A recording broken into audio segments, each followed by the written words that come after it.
Hello everyone. In this video, we are going to see how to solve a network based on program evaluation and review technique, that is PERT analysis. So as you can see on the page, data for a project is given in the table.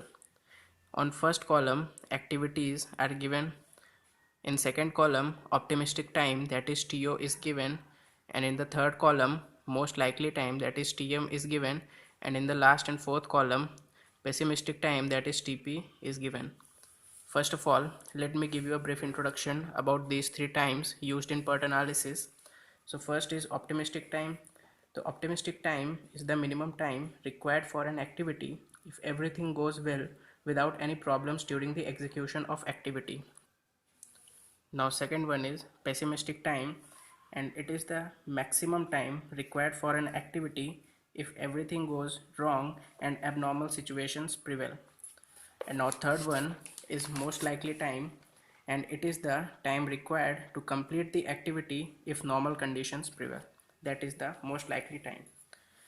Now here we are required to calculate the first expected time and the latest allowable time for each event, and second we have to draw the critical path and estimate the approximate value of standard deviation for the network. So based on the given data, we calculate the expected time and standard deviation of all the activities as shown in the table. For calculation of expected time, we use this formula, that is expected time TE is equal to TO plus 4TM plus TP divided by 6. Here TO is optimistic time, TM is most likely time, and TP is pessimistic time.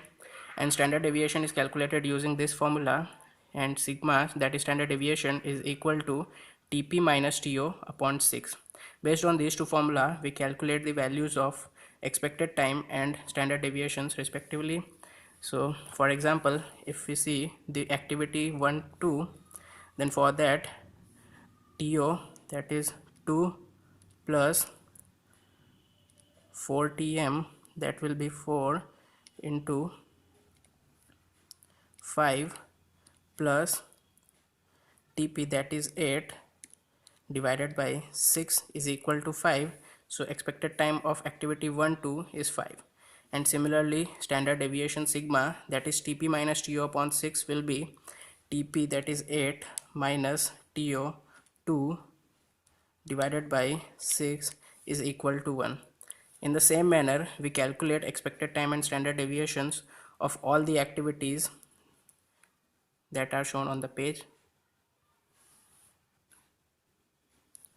Now based on the given data, we draw this network and we write all the activity times as you can see, and these activity times we have calculated earlier. Now we find out the event times of this network. There are two event times.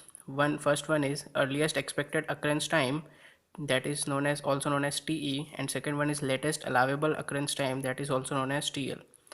So earliest expected occurrence time is basically, if we want to calculate earliest expected occurrence time of this event number 2, then it will be equal to earliest expected occurrence time of event number 1 plus this activity duration, that is 5. So here it is same thing is shown here in formula, and this is calculated using forward path. Now for calculation of latest allowable occurrence time TL, we use the backward path. So if we want to calculate this latest allowable occurrence time of event number 7, then it will be equal to latest allowable occurrence time of event number 8 minus this activity duration. Same thing is shown here in formula. Now based on our discussion, we calculate earliest expected time and latest allowable time for all the events. So for this activity, for the event number 2, it is equal to TE plus event activity duration 5, that is 0 plus 5 equal to 5. And one thing that is to be kept in mind here, if there are two paths leading to an event, then earliest expected time will be the maximum of both the paths. For example, here at 4 there are two paths, one is 1 2 3 4 and one is 1 2 4. So for this, for if we consider this path, then it is 13 plus 3 16, and if we consider this path, then it is 5 plus 9, that is 14. So it will be the maximum of two paths there. That's why we take 16 here as our earliest expected time. And in case of latest allowable time, we here 38, the latest allowable time for the last event is taken equal to earliest expected time of the last event. So here earliest expected time based on our calculation came as 38. So latest allowable time will also be 38. Now for latest allowable time for event number 7 is 38 minus this activity duration 5 is equal to 33. And as now similarly, if we get two paths leading to an event, then latest allowable time will be the minimum value obtained from both the path. For example, here we get this path to event number 4 and another is this path directly from 7 to 4. So here 20 minus 4 is equal to 16, but here 30 minus 12 is equal to 33 minus 12 is equal to 21. So minimum of these two values is 16. So 16 will be our TL.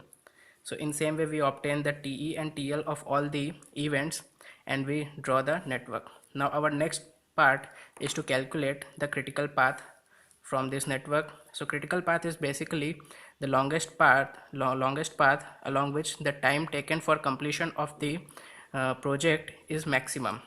So if we look at our network, then longest path will be 1 to 2 to 3 to 4 to 5 to 6 and 8. This will be our longest path. You can take a look at all other paths like 1 2 4 7 8 or 1 2 3 4 7 8. Similarly, there can be many other paths, but the time taken for the completion of project will be longest in this path. So 1 2 3 4 5 6 8 will be the critical path. So our critical path will be 1 2 3 4 5 6 and 8, and time taken for completion of project along this path will be equal to 5 plus 8 plus 3 plus 4 plus 8 plus 10, that is 13 plus 3 16 plus 4 20 plus 8 28 plus 10 38. So 38 days. This is our critical path and our project duration comes as 38 days. So now the last part of the numerical is to calculate standard deviation of the network. Now standard deviation of the network is the summation of standard deviation of the activities along the critical path. So as we have already seen that our critical path is along 1 2 2 3 3 4 4 5 5 6 and 6 8. So standard deviation will be the summation of all these values. But here one thing that is to be kept in mind is that standard deviation is calculated by summation of variances along the critical path, and variance is equal to square of standard deviation. So here we have already found out the standard deviation. So if we square root the square of standard deviation variance, that will be equal to standard deviation. So the values of variance along the critical path is 1 cos square of 1 plus 2.33 square plus 0.67 square plus 1.3. In the same way we obtain the value 4.45, and that is our standard deviation of the network. So based on our analysis, final result of the example is this is our critical path of the network 1 2 2 to 3 3 to 4 4 to 5 5 to 6 and 6 to 8, and it is shown by highlighting the path as you can see. And the schedule of the our project is found to be 38 days and standard deviation was found to be 4.45. Thank I hope this video was helpful to you.